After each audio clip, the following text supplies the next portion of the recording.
कि इस पवित्र सेंगोल को हम उसकी गरिमा लौटा सके हैं,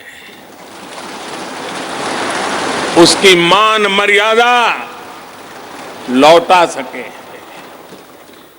जब भी इस संसद भवन में कार्यवाही शुरू होगी, ये सेंगोल हम सभी को प्रेरणा देता रहेगा।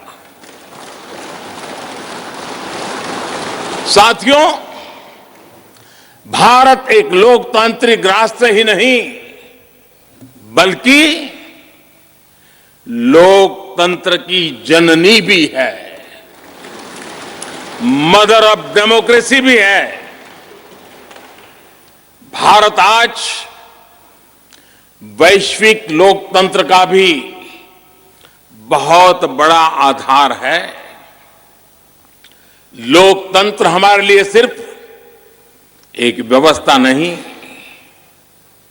एक संस्कार है, एक विचार है, एक परंपरा है।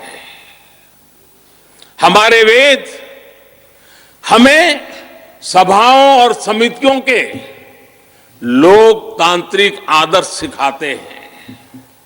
महाभारत जैसे ग्रंथों में गणों और गणतंत्रों की व्यवस्था का उल्लेख मिलता है। हमने वैशाली जैसे गणतंत्रों को जीकर दिखाया है। हमने भगवान बसवेश्वर के अनुभव मंटपा को अपना गौरव माना है। तमिलनाडु में मिला 900 ईस्वी का शिलालेख आज भी हर किसी को हैरान कर देता है। हमारा लोकतंत्र ही हमारी प्रेरणा है। हमारा संविधान ही हमारा संकल्प है। इस प्रेरणा, इस संकल्प की सबसे श्रेष्ठ प्रतिनिधि अगर कोई है तो यह हमारी संसद है। और यह संसद देश की जिस समृद्ध संस्कृति का प्रतिनिधित्व करती है, उसका उद्घोष करती है। शेते निपद्य मानस्य, शेते निपस्य मानस्य चराति चरत भगः, चरैवेति चरैवेति चरैवेति।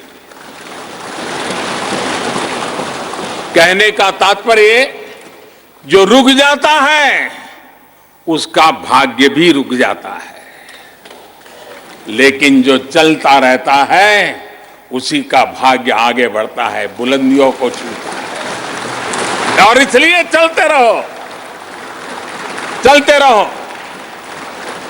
गुलामी के बाद हमारे भारत ने बहुत कुछ खोकर अपनी नई यात्रा शुरू की थी। वो यात्रा कितने ही उतार चढ़ावों से होते हुए, कितनी ही चुनौतियों को पार करते हुए आजादी के अमृत काल में प्रवेश कर चुकी है। आजादी का यह अमृत काल विरासत को सहेजते हुए विकास के नए आयाम गढ़ने का अमृत काल है। आजादी का यह अमृत काल देश को नई दिशा देने का अमृत काल है। आजादी का यह अमृत काल अनंत सपनों को, असंख्य आकांक्षाओं को पूरा करने का अमृत काल है। इस अमृत काल का आह्वान है, इस अमृत काल का आह्वान है मुक्त मातृभूमि को, मुक्त मातृभूमि को नवीन प्राण चाहिए, नवीन पर्व के लिए नवीन प्राण चाहिए। मुक्त गीत हो रहा, मुक्त गीत हो रहा नवीन राग चाहिए, नवीन पर्व के लिए नवीन प्राण चाहिए।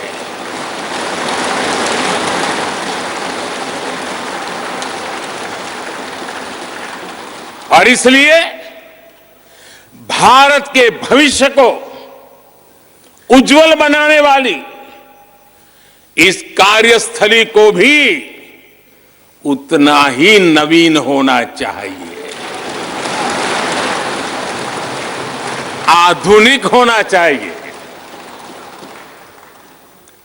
साथियों, एक समय था जब भारत दुनिया के सबसे समृद्ध और वैभवशाली राष्ट्रों में गिना जाता था।